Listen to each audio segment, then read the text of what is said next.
It's been a long road through season 53, a season defined by upsets, comebacks, and brutal rivalries.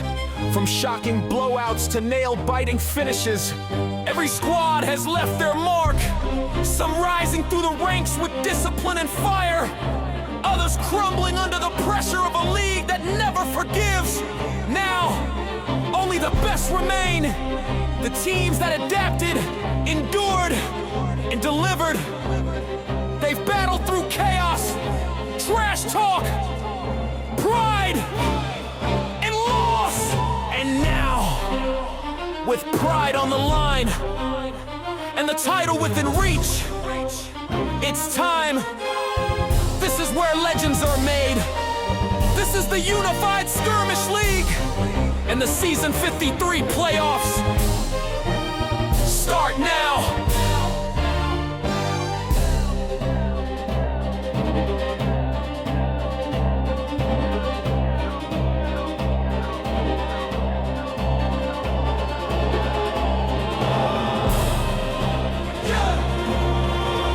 Yo, Season 53, the blade gets swung. Every match a war now, the bell been rung. No more warm-ups, no mercy in play.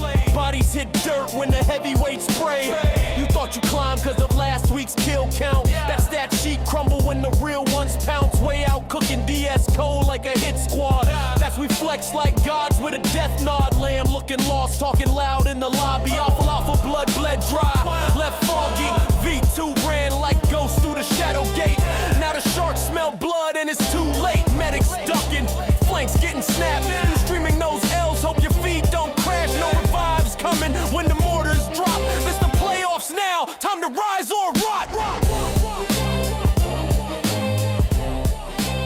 Welcome to USL Live into the Season 53 Playoff Preview Show.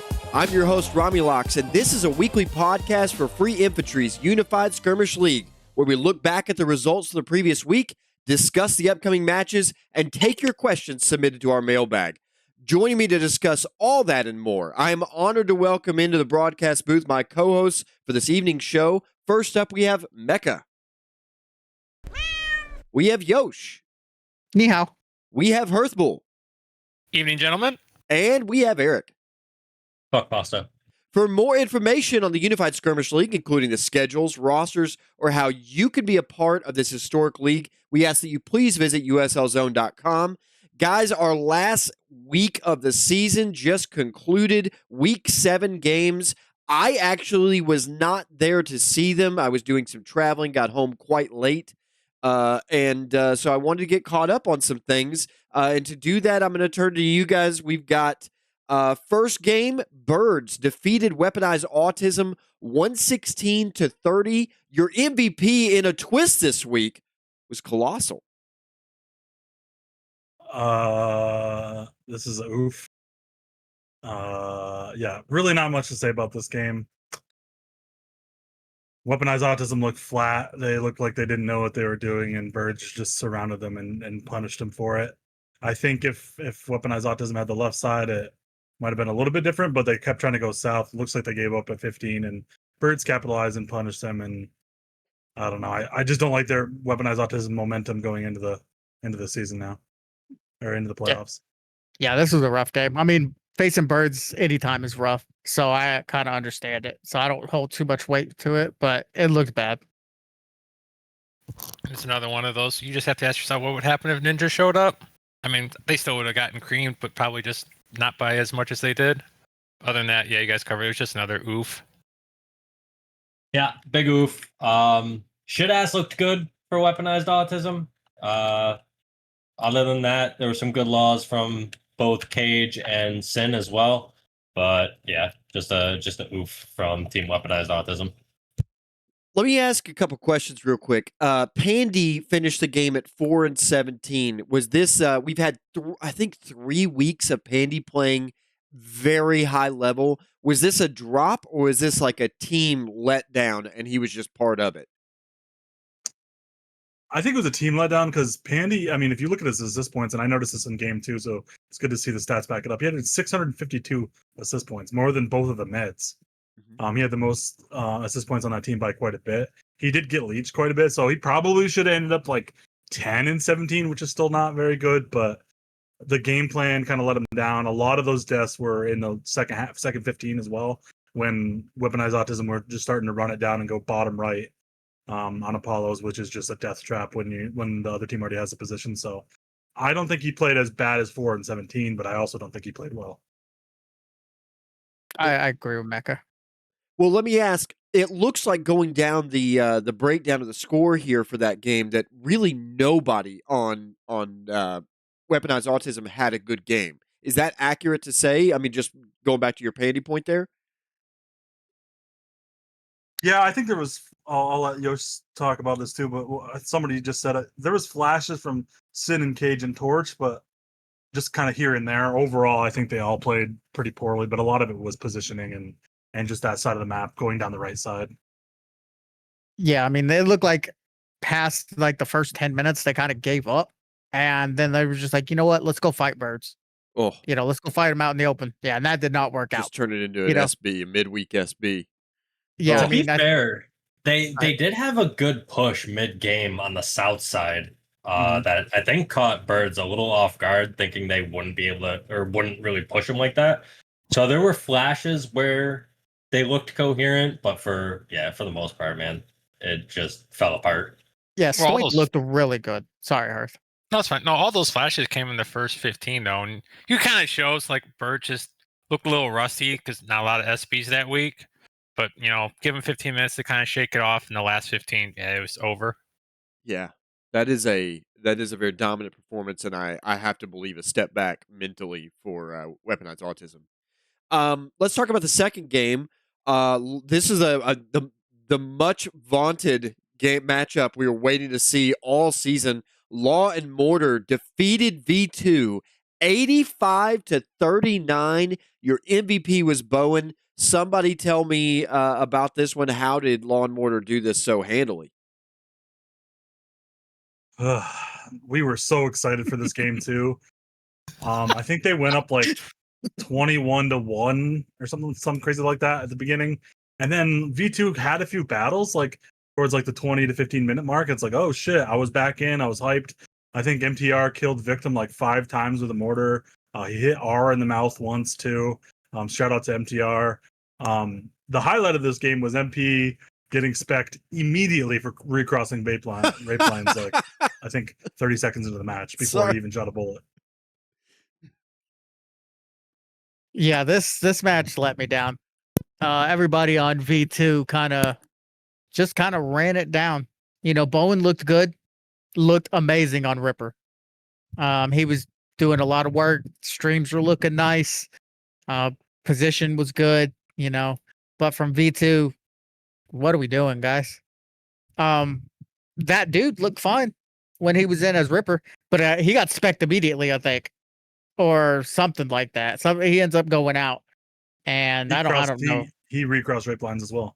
Yeah, I mean, Ouch, we not V2. cross the rape lines? Yeah, maybe it was the map. I don't know, but like they legit got ran over, and it was kind of depressing to see.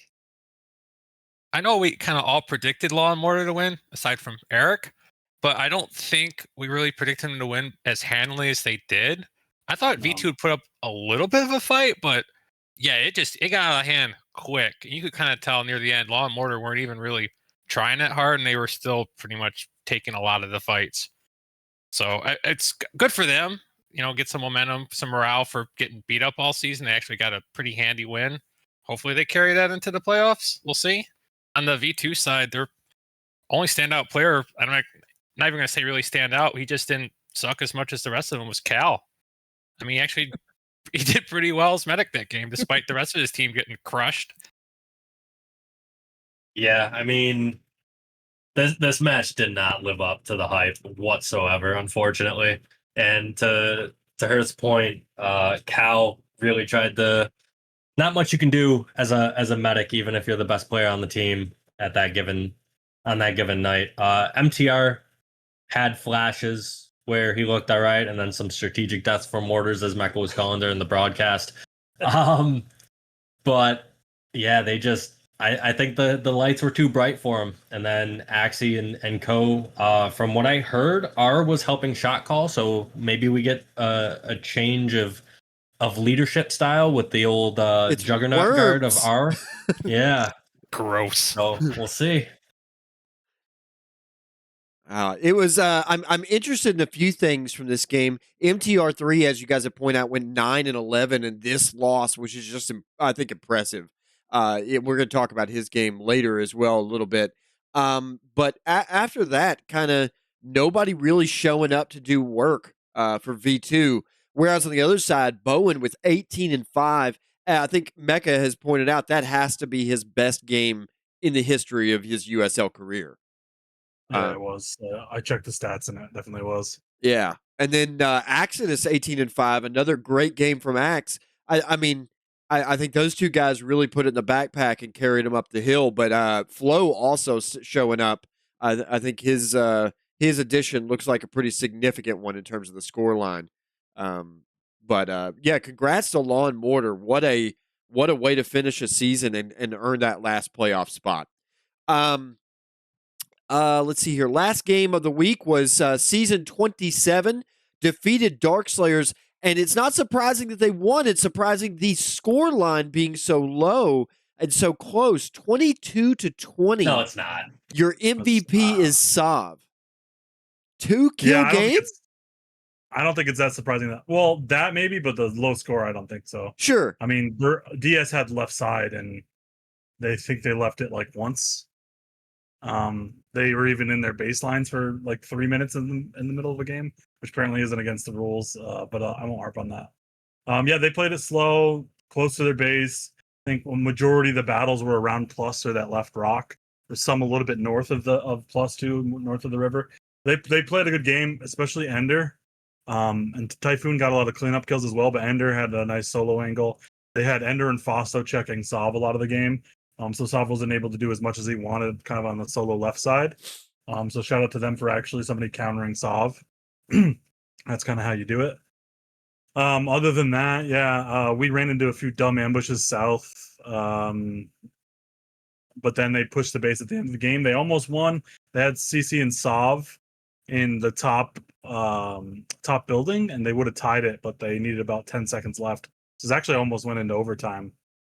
So shout out to them for keeping it close. Obviously a very slow game. Wasn't great to play in, but we move on. It was an important game too, because if DS won, they would have taken second position and got a bye in the first round. Yeah, I mean, it was a good game plan by DS, right? They knew what they needed to do. They executed it almost flawlessly. You know, a couple mistakes here or there. I'm gonna shout out Typhoon. He's been struggling this whole season, but he came alive during this game. If he does that this weekend, some people could be in trouble come playoffs.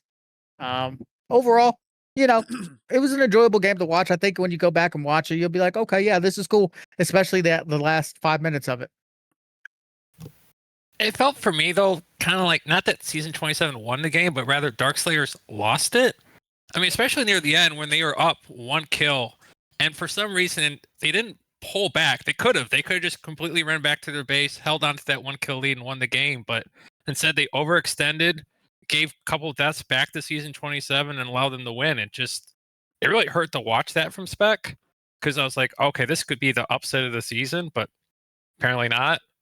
Lineup wise, though, I mean, obviously Season 27 didn't have Iron, but King was not playing this game either for Darkslayer. So I don't know what led to that decision, but it played out pretty well for them overall.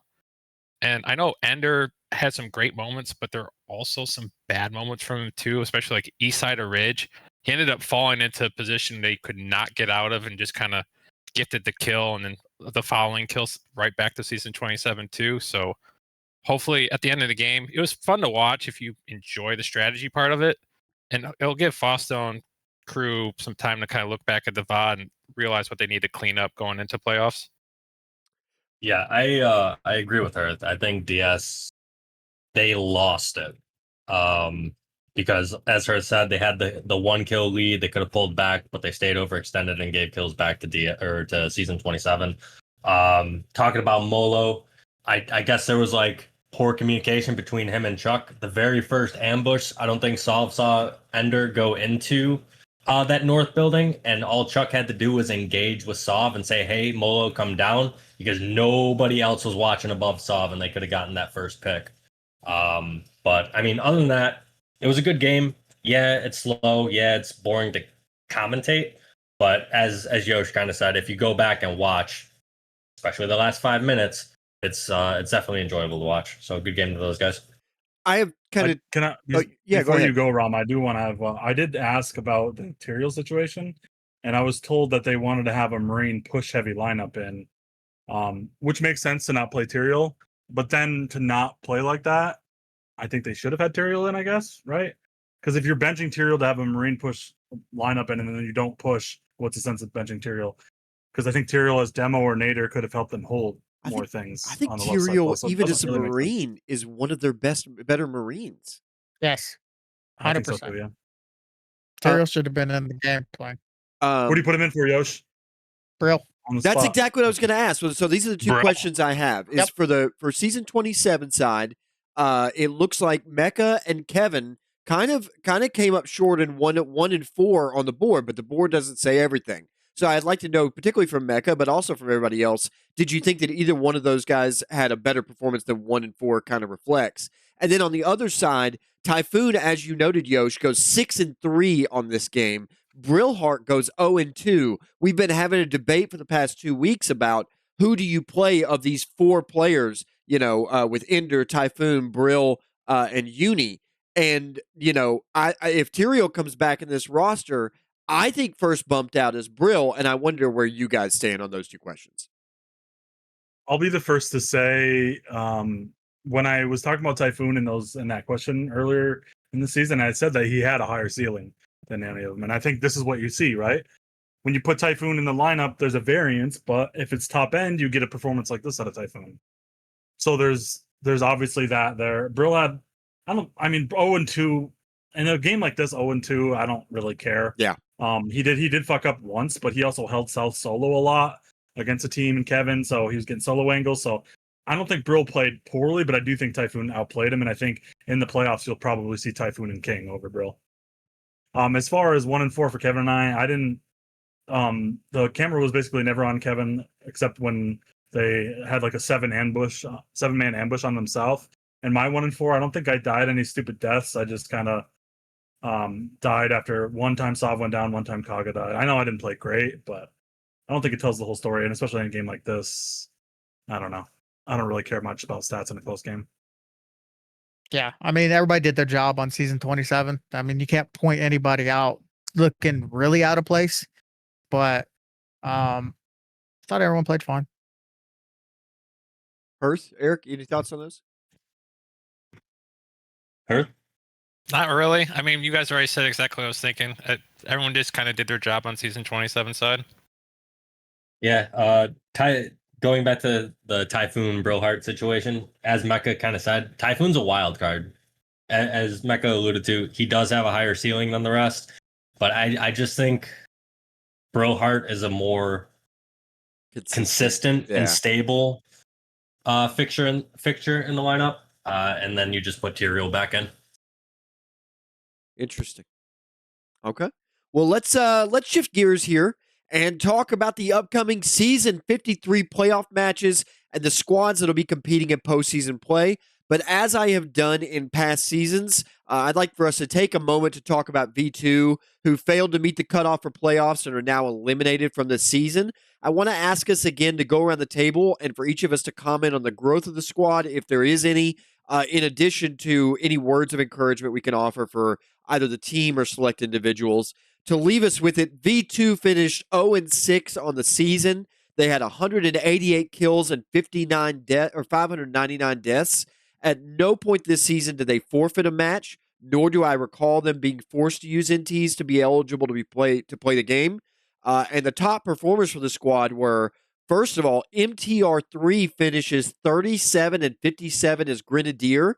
Second, Ghost finishes 29 and 76 as Marine/Trolling Ranger.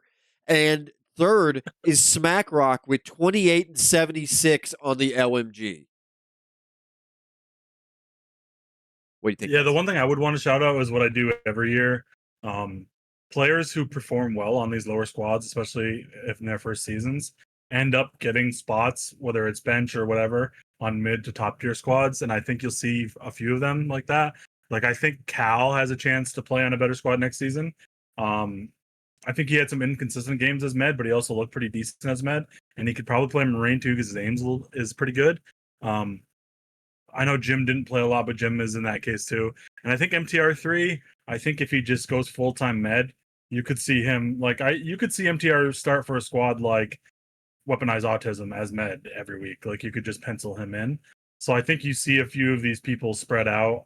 And I think that's what's good about these squads is, they're kind of, I don't want to call them feeder squads in like a derogatory sense, but that's kind of what they are, You get on that squad in your first few seasons, or if you haven't played in a while, and if you show out or look like you're improving, you got a chance at playing at a mid to top tier squad the next season. So shout out to that. Yeah, I just want to say thank you guys for showing up and playing. We need everybody to come and play. And, they didn't have a successful season. It's okay. That's fine. I think you regroup and kind of see what you can do earlier. Most of the time the V2 squads are kind of thrown together. There's some pieces to work with if you can, retain Cal. I think even though Carrot Tank is kind of a loose cannon personality wise, when he played, he was actually one of your better players. So I don't know what happened there with personality and stuff like that, but During if you what could get him, 140 seconds was he was he good? so he played 2 games, okay, and the 42nd game, yeah, that was a meme. But the other one, he actually played somewhat decent. Like I think he picked up like 10 kills or something like that, and a blowout loss. That's pretty impressive. I think that medics are a problem. They got to figure that out and just get to work earlier. Maybe try and SB a little bit more. Try and pick up a core that's a little bit more active so you can SB. Yeah. And I think that's the big part of it. We didn't see these guys practice very much, and it showed last Sunday. I imagine these guys were hyped up to play a bunch of CTFers and literally got rolled. So I think the game is what you put into it. If you practice, you're going to get better. If you don't care, keep showing up on Sunday. Hey, I appreciate it. Earth? Yeah, I'll echo what Yosh said. And again, for these guys on that squad, it basically comes down to how do they enjoy the game, right? If they enjoy just showing up on Sundays, not putting in any work, but they're still having fun getting demolished, who am I to judge, right? They're having fun playing a video game. Kudos to them. And again, it's about the few players that join on the bottom squad with the aspirations of, hey, I just want to get some screen time. Hopefully someone notices me in the next season or the season after, and I can kind of move my way up. I think we'll see that again with Cal, maybe Llama, because he looked decent in the squads or the times he was playing. Carrot Tank, if he ever gets himself under control, I guess we'll see. But again, it's just at the end of the game, or at the end of the day, it's a video game. So however you best enjoy it, it's up to the person. But I appreciate them at least showing up, making the squad or the leagues, more active, population boost, the whole 9 yards. Yeah, shout out to them again, as Yosh and Herth alluded to, showing up all season long, no NTs needed, no forfeits.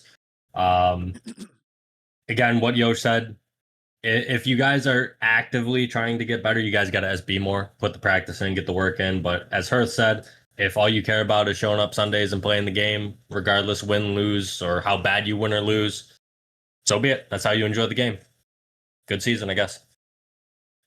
To Mike C, thank you. Thank you for putting together a 7 squad. I think everybody enjoyed having 7 squads. It made it cool.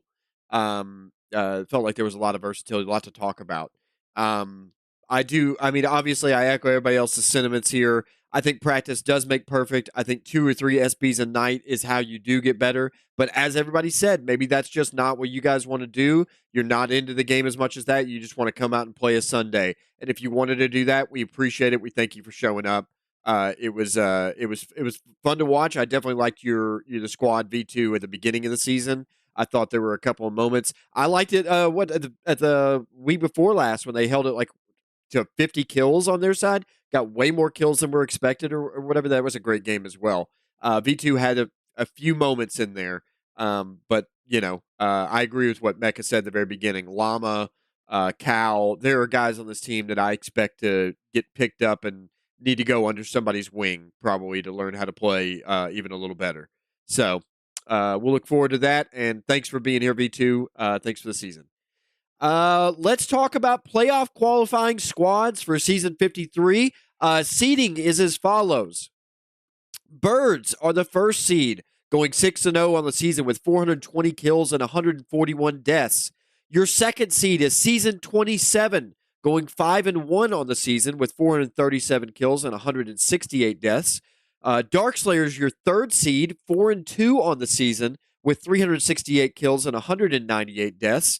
Out for Blood is your fourth seed, 3-3 on the season with 372 kills and 268 deaths. Weaponized Autism is your fifth seed, 2-4 on the season with 337 kills and 390 deaths. And then Law and Mortar is the final team in, 1-5 on the season with 223 kills and 585 deaths. Playoffs will be played this way. It'll be, we'll first of all have the quarterfinals and semifinals. They'll take place on Apollo's map. Then we'll move on to finals, which will be on Y Station. The schedule is this will all take place on Sunday, August the 10th. Quarterfinals are going to start at 8:30 p.m. Eastern. Semifinals starting at 10. Championship is expected to start, the 3v3s that is, around 11:30. Let's talk about this playoff schedule. First up, for round one, we're going to talk about the quarterfinals. Again, they're going to be played on Apollo's map. The first game of the night, taking place at 8:30 p.m. Eastern, will be number 6 Law and Mortar against number 3 Darkslayers. Mecca? Yeah, unfortunately, I think this is probably a foregone conclusion. Especially if Darkslayers plays the way they did against us. I don't think tactically, just like mechanically, they're probably going to wipe them up here. Shout out to Law and Mortar. I just don't think they have enough power to beat them, even if they have everybody, Victim Flow, Exodus, all those guys showing, Bow and Ripper. I just don't think it's going to work as well against these guys for obvious reasons. So shout out to them for making the playoffs, but I think this is kind of a foregone conclusion. I'm going to take DS by probably 35, 40, somewhere in there. Yeah, congratulations to Law and Mortar. I mean, you got a little bit of CTF on CTF violence here, so that's always good to see. Also, CTF is starting up again at the end of the season. Make sure you sign up if you haven't done that. So yeah, do that. Shameless. Let's see. I think DS wins this game by about 45. Herth? I think Darkslayers is going to beat them probably by like 50 or 60. I think they're going to be a little bit pissed off over the loss of season 27. I think they're going to ramp it up on this one and just take out their frustration on Law and Mortar. Kind of set the mood for the whole night. I think Darkslayers is just way too much craftiness, and they know the ambush spots and experience on this map. And Law and Mortar are just going to walk into them over and over. So, especially versus, I think Sabo and Tyrael especially are just going to pop off. Yeah, I mean, it's same map they played each other on in the regular season, right? Same sides as well. I just don't see Law and Mortar eking this one out. I think it's going to be closer to what Mecca said though, in a score of like 30 plus kills in favor of DS.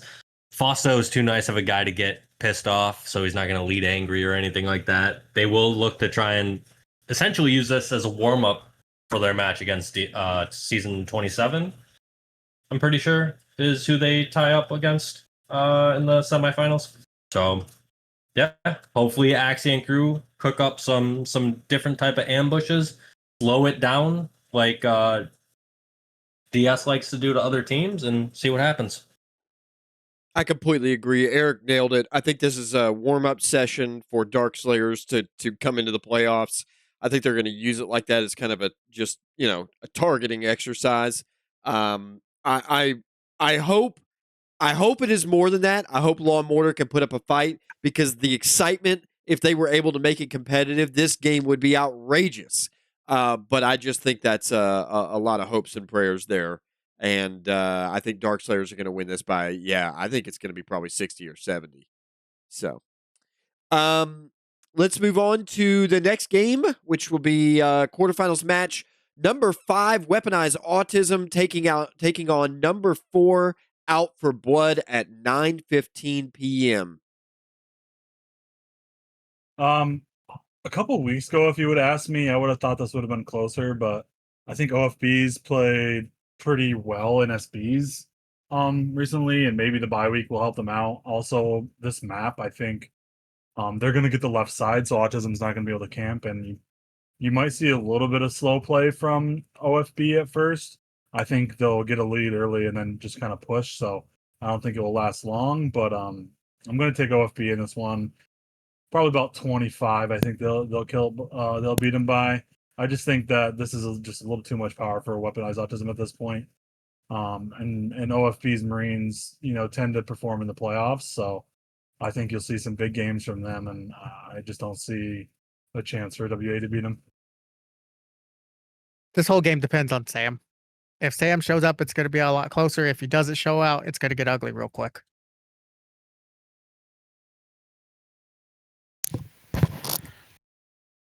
I guess the question though is, even if he does show up, is he gonna? I'm not gonna say troll, but is he gonna try that Ranger crap that he tried earlier and it just completely didn't work, or is he actually gonna play AT? I mean, if he actually plays like AT and Weaponized Autism has a higher chance, they probably still won't win on this one, but at least might be somewhat respectable for at least the first 10 or 15 minutes. But at the end of the day, I think OFB just has too much experience and firepower for Weaponized Autism to overcome. I expected probably about 30, 35 kills for OFB in the end. I hate to sound like a broken record. Oh, yeah, I'm sorry, Eric. I didn't mean to skip you.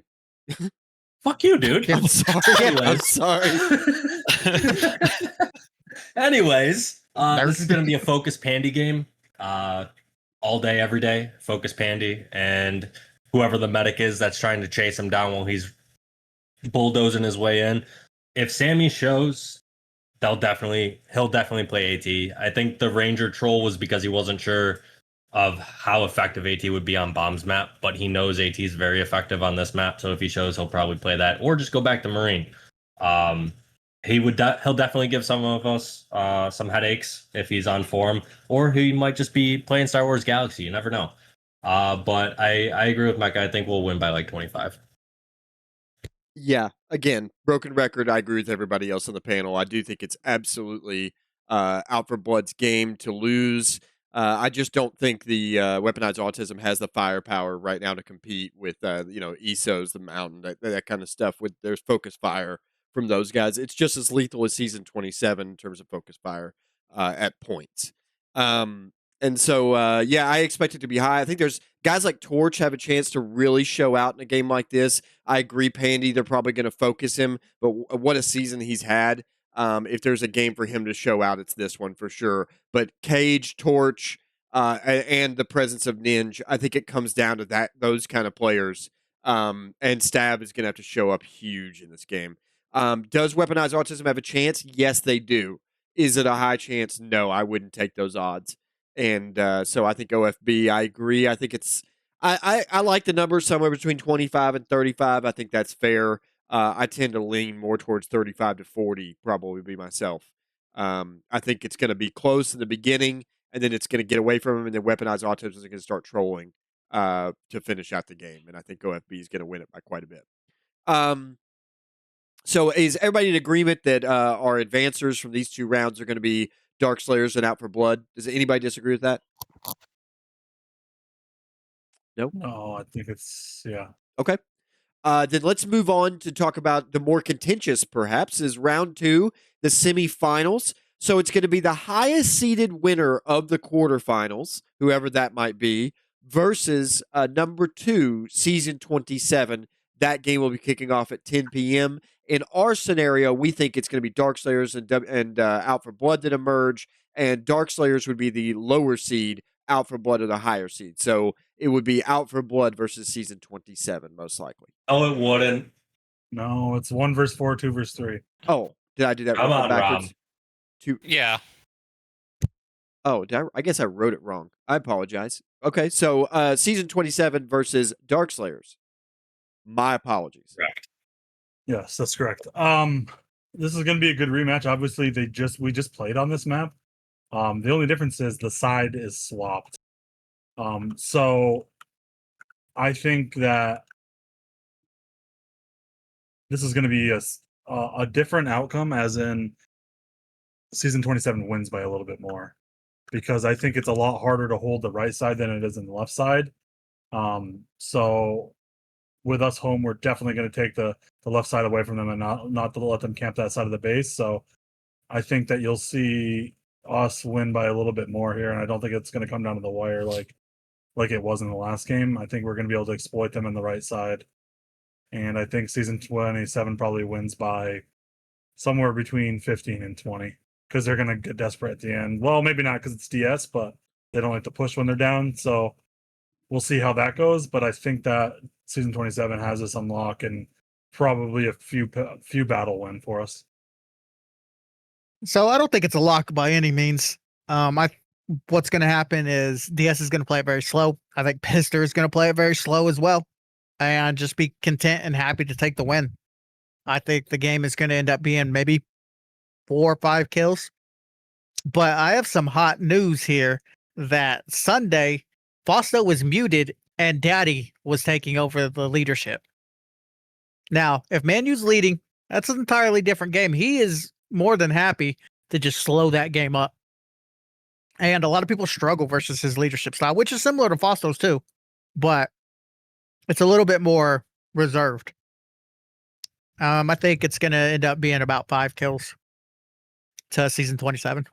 I think Salva's too strong. I think it's going to be a slow-paced game. We all know that's coming. But I'm with Mecca. I think the side switch means that Season 27 is going to play almost exactly how they did versus Birds. Kind of get that early lead, shell up on the left side, and basically say, hey, Darkslayers, you got to come at us. And Darkslayers kind of already shown that, hey, they ran a bunch of Marines for a push-heavy lineup, and they didn't even really push. So when they're down and they're kind of forced to push, especially into the left side, I don't know if they have the experience and the firepower to crack that defense. So I think, to Mecca's point, I think near the end they're going to push, and that kill lead's going to explode by about 15 or 20 kills for Season 27. Yeah, I feel like camp timer is going to get called a lot this game. I feel like there's going to be a lot of just staring at each other. Darkslayers will probably want to call a camp timer to make a move from that far left side. And then they'll just run away and try and take the south, and then run away again once they get engaged on. This kind of reminds me of what was Season 23, Warhawks versus what in the championship final? I know it was Soft Squad, but I forget the name of the squad. Yeah, it's going to be very low scoring in the semifinal game against these two. It's probably going to be, I say with Yosh, like a 5-kill disparity towards the end in favor of Season 27. I think a lot of things have to go right for DS to win this game, and that's probably the math just doesn't math. I think like the lineup does matter so much for DS. Who they choose to play of those 4 that we've discussed so many weeks in a row, I think does matter. One of the biggest things that matters here is what class does Tyrael play. If he plays Nader, the mortars could not be more important in terms of getting a kill off a mortar or getting a law kill. That's something that's going to happen if DS wants to win these battles. And I agree that the side matters so much with season 27 taking that left side. That's going to be significant. And I just think there's too many things that have to go right. I do think Manu leading is, like you're saying, is going to slow it up. But they're going to need to be aggressive if they're going to want to pick a few off and take that lead and force Season 27 to be aggressive. And I just don't think they're going to be able to do all those things. So I see Season 27 winning it by probably more like 10 to 12, probably somewhere in that range. But I do think it's going to be close. So we keep counting DS out every time, and they've been in these close games and they haven't won any of them yet, right? With the exception of the one MDR one. It's only a matter of time before they actually get a win. Playing this type of style, they keep it close and they kind of make you not panic, but like, kind of not panic, but keep it very close. And then at the end of the 5 minutes, they coin flip and try and 50-50 you. Yeah. It's only a matter of time before they're going to win it. Is this the season? Or No. they just keep losing because it's a losing strategy and they've lost every time doing it. That's the counter to that. I mean, I think they're playing to their strengths. I don't think they have a choice in terms of the way they're going to have to play, because I do think they realize they're outgunned a lot, and so you've got to pick your battles. You've got to get the kills out of them the best you can, and then survive to fight in another place and do it again.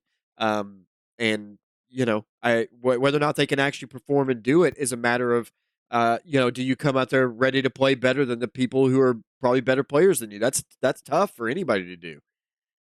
Just depends on the day, and I think they haven't been successful so far. But this could be the season. To Yosh's point, I don't know. Any other comments on that game? Or are we pretty conclusive that that Darkslayers do not emerge season 27 victorious there?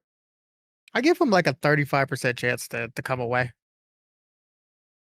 I think that's fair. I'd probably go about 30%. Okay. Next game is going to be the one Out for Blood is our assumption, taking on Birds at 10:45. Number 1 seeded Birds. Mecca? I think Birds takes this. Birds is going to have left side, so Out for Blood's not going to be able to play safe and camp on the left side like I think Mountain wants to lead like. Obviously depending if Mountain wants to lead, but they do like to ambush on this map. So I think Birds take this. I think it will be close at first, like I always say, but I don't know. I just think that Birds has a little too much talent and veteran leadership on this team to lose.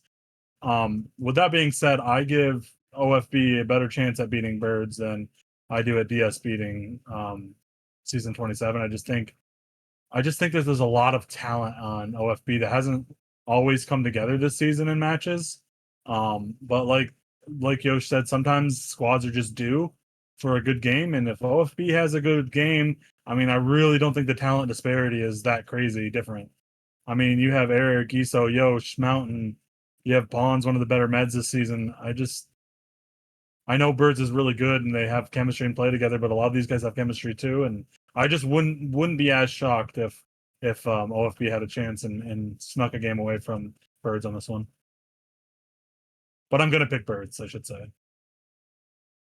So this is a rough match for us. Birds' focus fire is awesome, better than ours, and we really have to be aware of that. Right. Individually, I'd probably say they edge us out too. We have to play very smart. The good news about Birds, though, is they're not going to camp. Right. They're not going to hold the left side like other squads would. So they're going to come out and try and fight us, which is cool. Are we going to do that? Hell no. We're going to try to ambush them and rat them. But that's just a testament to how strong they are, focus fire wise. Right. They don't make mistakes. I think they're a good team, and I think they win this. I think they win this game, sadly enough.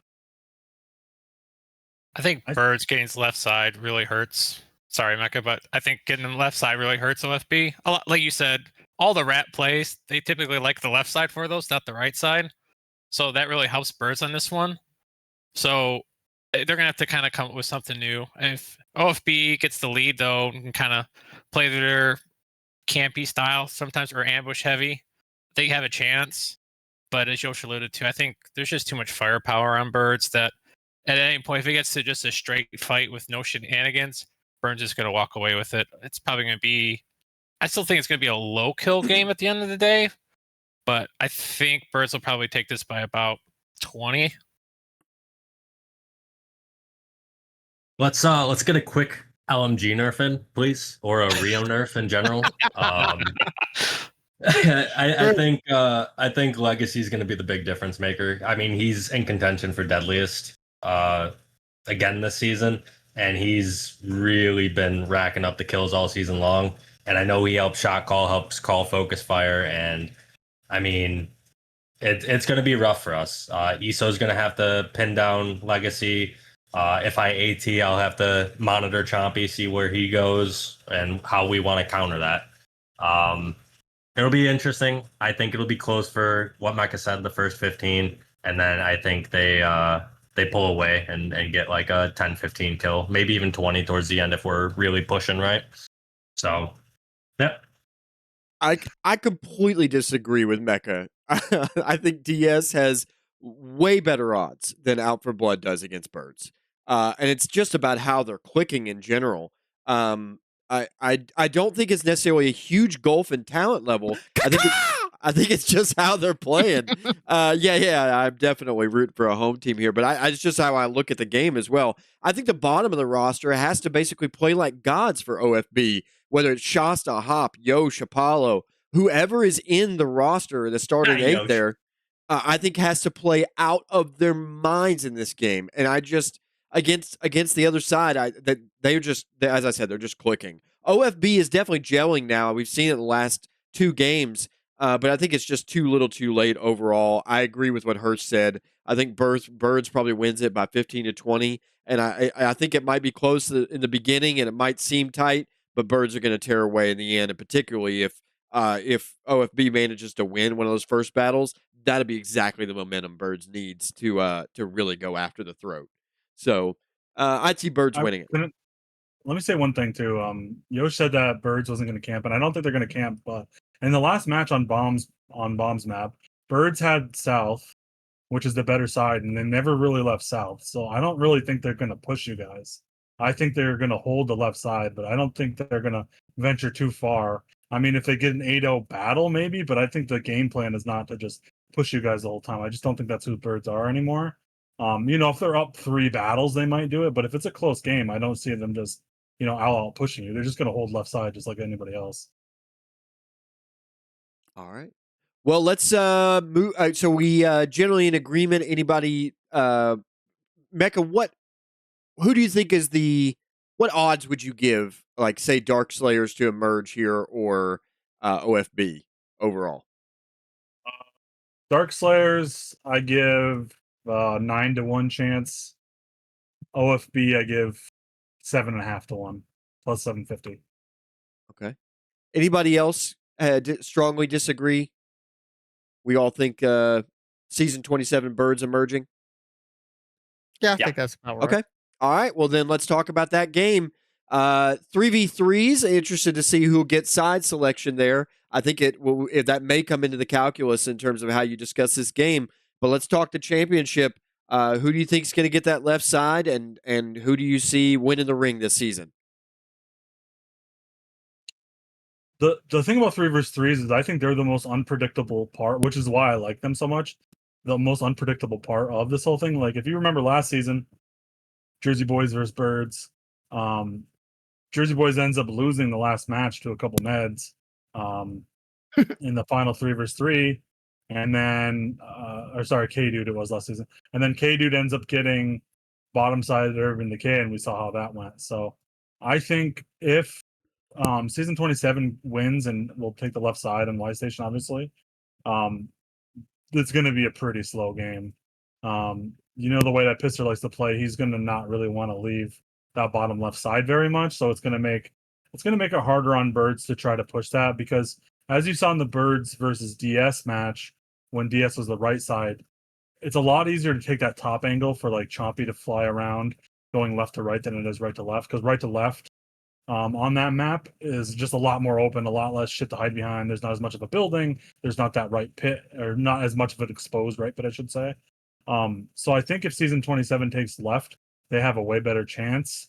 If Birds gets left, I think I take them on this map. I think they might just the Chompy angle is huge. Obviously Sov can counter Chompy, as you saw in the first game, Chompy going 1 and 2. So if Sov has a shadow angle, I think I think what it's going to come down to is whoever gets left side wins. That's going to be my pick. 3v3s, like Mecca said, they're pretty random. It all depends on who you pick to play. I mean, that's the cool part of it. That's why I enjoy watching it. I think it's fun. As for the match itself, these rosters are kind of even on the top end. The bottom end is kind of where it starts to separate. I think Birds has an advantage in this match. It's hard to bet against Sov. Man, it's real difficult, but a lot of this is going to come down to Kevin and Splitta. Are they going to be able to perform? Pister's been doing amazing this season. He's been putting up kills, and so has Split and Kevin, but are they going to be able to replicate that versus a Birds crew? I can't wait to see. Overall, I'm going to pick... Man, I think you could toss a coin at this one. I think it'll be pretty slow. The map is interesting, too, because there's a lot of fun little angles you can run around and play on. So, yeah, I don't know. I think you can toss a coin and pick one. I think this game's going to be super close. Not just because the squads, experience-wise and talent-wise, are that close, but I think the map, the structure of it favors Season 27 more than Birds. There's a lot of little ridges and stuff you can hide behind, like and by the garage, you can set up ambushes. It's going to be pretty easy for Season 27 to set one up early and take a quick lead. And from then it just plays into Pister's play style, and it'll just lead into how we had to break him on Apollo's map all over again at the last minute. So, and I don't want to put a lot of pressure on my teammate here, but I think a lot of this is going to come down to Chompy versus Sov. That battle's going to be intense on this one. It's not like Apollo's where they kind of just, there's a lot of distance and methane rivers between the two, so it's kind of not a lot of interaction. On this map, they're going to be a lot closer, a lot more instances where one could just kind of walk through the doorway and, hey, the other guy's right there, and it just immediately leads to action. And that can instantly snowball the rest of the battles going that way. So it's going to be the Chompy Sov battle for me, for the most part, high percentage wise there. And the remaining is just going to be, and Yosh alluded to it, can the less talented Marines on Season 27 match up to the Marines on Birds? At the end of the day, I think Birds is going to take this. I hope they do. Probably 60% to 40% for Season 27. But it'll be a fun game to watch no matter what. I got him. Nice, good job. Go around on him. Bottom team start coming in. Whoa. No farm and Sov, I don't think, for Chompy, as the first game alluded 1 and 2. I think Sov is going to do a good job of containing him, and I think you see a lot of shadowing from Mecca or Kaga to get that pick on him if Chompy gets over aggressive. That means it puts a lot on Rio to continue to step up and open those battles for these guys. Pick on, Kevin or Split, as we've said, they're on the lower end of the totem pole on the roster. But at the same time, these are the games that Split has to make his mark and show TG that, hey, I deserve that 5-star rating. If he steps up, they might have a chance. And I agree with Yosh, it's hard to bet against Sov. It really does come down to side. So hopefully Pister picks the right lineups for the 3v3s and gets that left side. Or you finally hand over the reins of leading to Sov and see how it goes from there.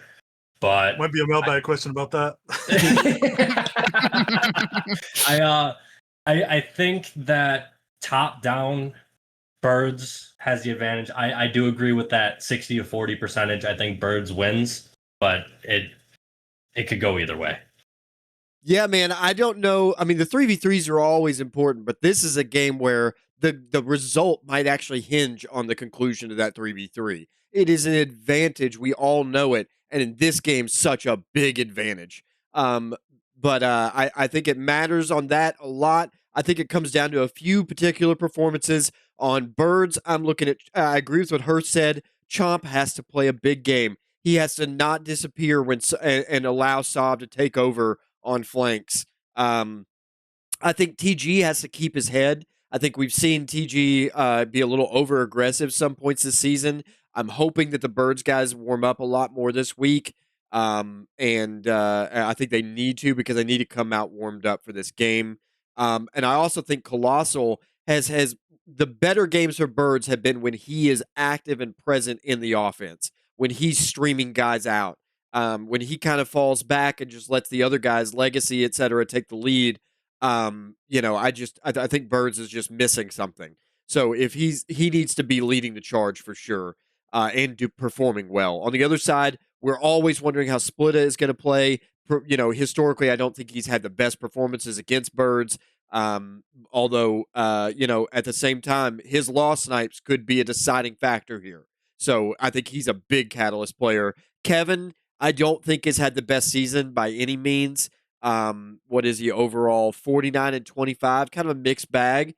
But I think this is a game he has to show up in, particularly if he's going to make that starting 8. It's a kind of a question there. Kaga, I think, has to perform really big for his team. I know that Sav is going to have a lot of attention, so they're going to be looking for somebody to kind of like form behind and who's going to start squeaking out kills. Kaga can be that guy. And then Havoc, I think they're going to be looking to law snipe Havoc. And if they can take him out, it's a huge one. So I think that Havoc needs to stay up. He needs to stay in the game. And I'll be watching a lot of him this weekend. But I think ultimately, I think it's going to be really close, like everybody else is predicting, and it really matters about those 3v3s. Assuming Birds wins the 3v3, I think they win it by, I'd say probably about a little more than last time. I'd say probably about 8. But if they don't win the 3v3s, I think it is an absolute toss-up. So, any final comments on the championship? All right, we sounds like we all pretty much concur that Birds are the likely winners, but we all waiting to see that 3v3 with bated breath. So that is our prediction for the championship winner is going to be Birds. Let's transition a little bit and go to Mecca in the stat corner. Head analyst, talk to us about BioDarts in season 53. Yeah, I had my crackpot team of stat guys. They happen to all be meds, so it's a little in their own interest to look at some BioDart stats this season, and I got some cooked up. The top 10 BioDarts hit, and I'll give you I don't have the per game, but I'll give you how many games they played too, because it is a little slanted. All right, number 1 we have Dead, aka Abith. In 6 games he hit 154 BioDarts. Water, number 2, in 5 games at 152. That's close. Shocker here, but he did play 6 games. Cal, so technically Water does have a better darts per game because he only played 5, but I'll go on. Number 3 is actually Cal in 6 games at 119. So kind of what we were speaking about earlier with Cal coming off V2, might have a chance there, getting all those BioDarts in and definitely makes him a better med. Number 4, Bonds with 102. Thought he was going to be number 1. He did only have 5 games, but I don't think he tops Dead or Water even if he plays 6. So Victim number 4 in 4, or number 5 in 4 games with 82. R in 6 games was 79. CC in 5 games was 75, and Fax in 6 games was 73. So what I can ascertain from this is that Fax needs to shoot more stem darts, but his old man hands might not be able to do it. Let me ask, DP asked an interesting question in chat. Who has the most darts in a single game? I have that too as well. Yeah. Number 1 is going to shock the world. Shit ass. Number 1 darts in the game, 49. What? Number 2, shit ass. Yeah, that one game that he medded when Stav showed up late. That's when he had the most. Way to go, Storm. Water, number 2, 47. DP, number 3, 42. Maybe people are sleeping on DP. Abith, number 4 with 41. Cal, showing up again, number 5 with 39. And then I'll throw in Bonds here because he's pretty close, number 6 with 38 in one game. Wild. Now, the disclaimer is we're not 100% sure that the BioDarts are correct 100% of the time. But with what we have, that is the list that we came up with. And a shout out to Abith for helping me with these stats. Well, yeah, way to go, Abith. A lot of BioDart usage, much to my chagrin. But it seems pretty successful. So I'll just move on from that.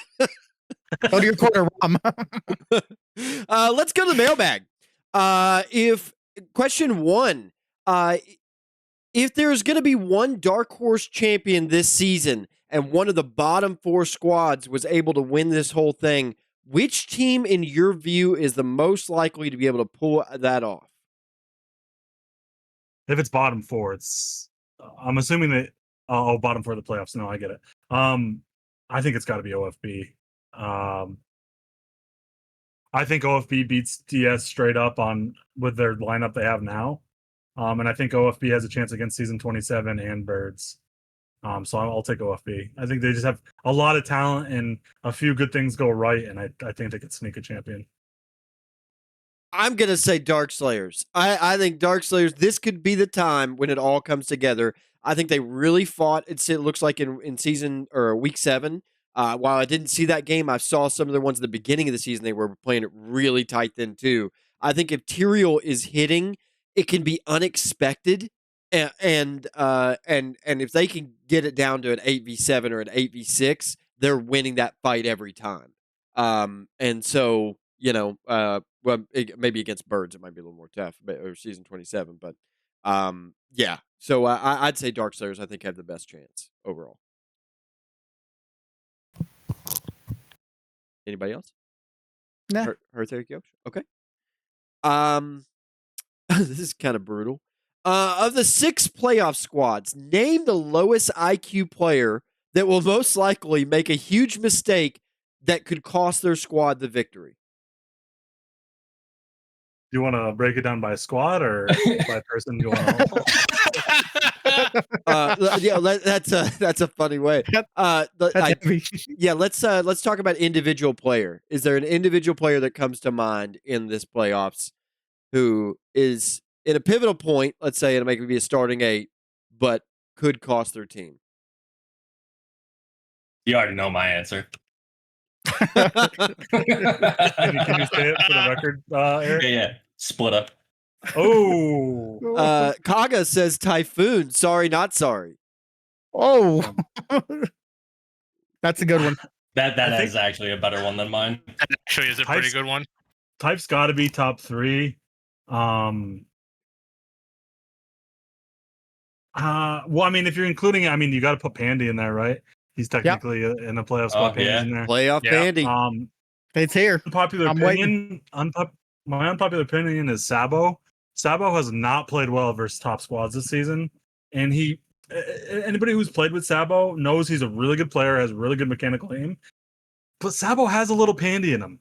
He's got a little of that Rush LNG in him. So I like Sabo a lot. Sabo's my guy, but like you kind of got to put him in the conversation. He does some wild things. Like he's so smart and he's so talented, and then sometimes he'll do some things and you're like, Sabo, where was your head, man? Like, what were you doing? It is funny, but yeah, I concur. Sabo's a leading candidate for me in terms of a guy that must show up who could possibly have that. He just in playoffs sometimes totally disappears. Yeah, I was gonna say Sabo as well. I would say anonymous source just PM'd me and said Kaga. He did get one clip by Chuck and Plus this building, so people are on the watch for Kaga as well. Yeah, get laid out, Kaga. That was definitely Chompy. That was 100% Chompy. I don't think you need to worry about Kaga at all. He's going to be fully fueled up from the buffet, ready to go. He says, Sunday. Stay humble. I believe in my boy Kaga. Let's go. Let's see here. Assuming that we are going to see a matchup between Birds and Season 27 in the championship, does the panel expect Y Station to be a better map for Chompy to play on than Apollo's was earlier this season? I mean, he went 1 and 2, so I hope so. In terms of AT play style, do you think it fits better? Yeah, I mean, you have the whole mid, especially if they get left and he can flank over top of mid. I think that's perfect for AT. On the right side, not as much. You can still get through that mid building and get some different angles through mid. I don't super love Apollos for AT. I know Sov can play it, but that's more about just how Sov plays, not necessarily how Sov plays AT. So I would say that Yeah, no, I know he played well. I'm just saying in general. I think Y Station's a better AT map just in general. Yeah, I agree. Y Station is a better AT map. There's more to fight around and make it close quarter combat versus getting vision on Apollo's map. Yeah, because on Apollo's, when you get vision, you're on top left of plus. You saw Sov have a few narrow escapes of it versus DS on Sunday, kind of wiggling out when Ender was being a rat up north, and he barely got out because there's a lot of open area. Whereas on Y Station, once you get to mid, you're pretty much safe, or at least a hell of a lot safer than you are on Apollo's. All right. Let's see here. Should Pister relinquish the reins of leadership for season 27 to Saab? It seems like Pister chose the worst players to play in himself and Splitta instead of looking to stronger options who would have had more freedom to assert themselves in the game against Darkslayers. I'll let one of you guys answer this instead. Mecca doesn't want to cause internal drama. I mean, hear me out. Right? Do we see the return of Chris? Does Sav hit him up and say, it's time? Do they have a roster spot for Chris? Returning in the I think they playoffs do. is an interesting thing. There is a roster spot open. I don't want to. I mean, exactly. Any TMZ drama, but there is a roster spot open, and there is a certain guy who hasn't played a game yet. I was gonna say, do we also see Nas? I was about to say Nas. You know, Sav has a bunch of people he can call on if he doesn't think they can get it done. Will Pister let him? Right? I just How think, much does Pister want to win? yeah, I just think that Yeah. Pister wants a ring that is his. You know what I mean? But And is it his? Well, I mean, I definitely think if he just has Sav as a Marine, I think he can claim it as his. I mean, he's been leading all season. But that's the thing. If he turns over the reins to Sav now, I don't think it's his. I think it loses, the whole point of it for him. And so, yeah, I don't think he's going to be willing to relinquish the reins. Whether or not it's the right call or not is it's just inconsequential to that. No, I Did disagree. TG I think give up? he would be willing to relinquish if Sov Yep. wants to. That's the real question. Does Sov feel like leading? He's enjoyed 2 seasons off of leading now. Does he feel like picking it back up? Yeah, I feel like does just he need to? because Sov's on your roster doesn't mean the guaranteed championship. If Pister leads, I think it's a Pister leading ring, and he's got to be then thrust into whatever echelon of leaders and free infantry SOE for beating a very good I mean, Yeah. Being a say what top you want tier about leader. underdogs, but say what you want about underdogs, but the panel said that Birds is probably going to win, not by much. It's probably a very slim margin, but still being an underdog and beating a team in town of Birds as leading, you got to give him some credit. If he pulled that off, that would be huge. And like, I think he wanted with Jersey Boys, he wanted his crew, the team that he had built, to be able to be a top tier team. And he tried for like 3 seasons, and it just didn't happen. And so I think he sort of abandoned that plan and said, okay, I've got to take on some of the top tier players. Let's pull in these guys. And whoever I can get here, make a merger of these 2 teams. And now I'm going to try to do it this way. And if he can't do it this way, that's got to be pretty defeating for him. I think he's going to want to take it the rest of the way for sure. I also don't think you see Chris. Mop Classic just released. He's raiding on Sundays. Unless they finish their raid in time for the championship match, I don't think you see Chris. But Nas could show up out of nowhere, and he mouses. It doesn't take very long to get warmed up. And nope. Yeah, he's absolutely going to be a factor if he shows up. It'll be a completely different analysis from the booth. All right, let's go to the next one. Fausto has combined for 2-11 in his last 2 games. It seems like Bax's voodoo doll has had a lot of impact on Fausto's performance. What is your advice for Fausto to step up his game, or is it time to acknowledge that Fausto is a washed-up plumber? Whoa. This is a question. I think honestly, Fausto gets unleashed on the solo with Manu leading. So Yes. I think he'll actually have a better performance with Manu leading. You'll see the return of the Whaler.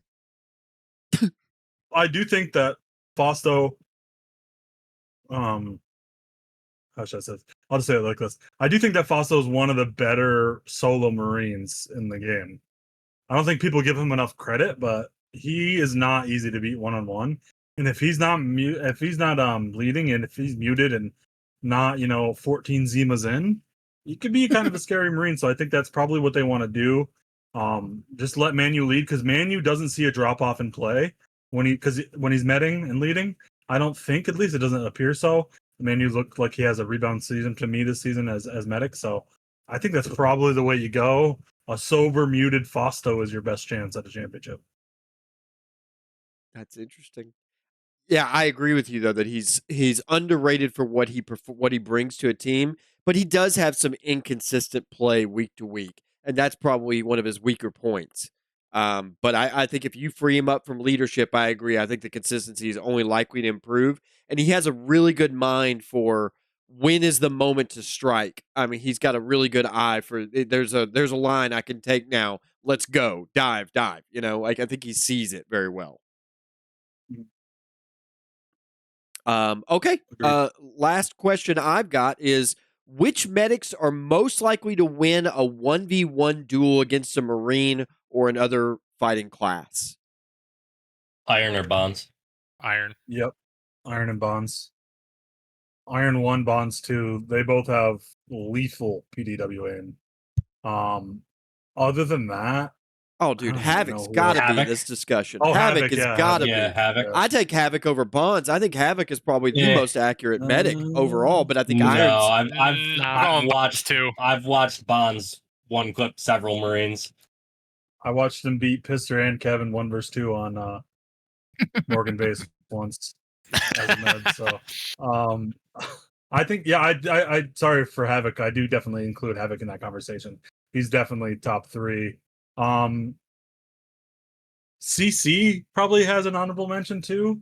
Even though sometimes he's shooting with 250 and a Marine with low health next to him. But as far as like pure aim goes, CC's aim is pretty good. He's over the career, like his career in USL, he's always been known as one of the better fighting men. So I don't think he's on the level as Havoc, Iron, or Bonds, but I think he's probably number 4. I think Stabby Dean could also be in this discussion, but he just doesn't find himself in that position that often. He's typically with the team, and typically dies. He probably could, but he's more of a pure med. He doesn't shoot nearly as much as those other guys. Yeah. If he did, yeah, you might be right. Yeah, he doesn't do it a lot. All right. Well, I guess that's all I've got for mailbag. Does anybody else have any late submissions to mailbag? Nope. I do not. Yosh, I believe you have an announcement you'd like to plug. Yeah. So, guys, CTF is coming up. Make sure you sign up. People are still looking for players. I heard that they have $1,000 prize pool and real rings. Wait, So get in there. wait Yeah. to see the check cash. Wait. I mean, hey, that's just what I've been told, right? And what I've seen on the YouTube video. So, real rings puts that scumbag Dave to shame. I'm still waiting for my hat, Dave. Don't think I forgot. I know you listen, motherfucker. I want my hat. Anyway, but yeah, sign up for CTF, support them, have a great time, and yeah. Okay. There are spots open for commentating the playoffs. If you're interested and haven't gotten a call a game specifically to this point, please send me a message on Discord. But definitely want to get some signups for that. I know we'll have guys as they get dropped out of the playoffs. They'll probably jump in the booth a little bit, but it'd be great to have some of those quarterfinal rounds specifically. Anybody else have any final comments before I close this out? Nope. Okay. That'll do it for the season 53. The season 53 playoff preview show. You can play Infantry for free. Download the game right now on Steam. Just type Free Infantry in the search bar or visit freeinfantry.com. If you're interested in league play, please visit uslzone.com. You can sign up on site where you can view roster schedules and forums there. Also, be sure to check out all our available videos on the Infantry Online YouTube page. Built and maintained by military police, feel free to relive the nostalgia anytime you want by going back to watch play from past seasons. I'm distracted by the loudest, that might have been the loudest chip fight in history a moment ago. I'd like to thank my co-hosts for the show today. That was Mecca, Yosh, Herthbul, and Eric. This has been Romulocks, and you've been listening to USL Season 53 Playoff Preview Show. We'll see you all on the Drop Ship on Sunday.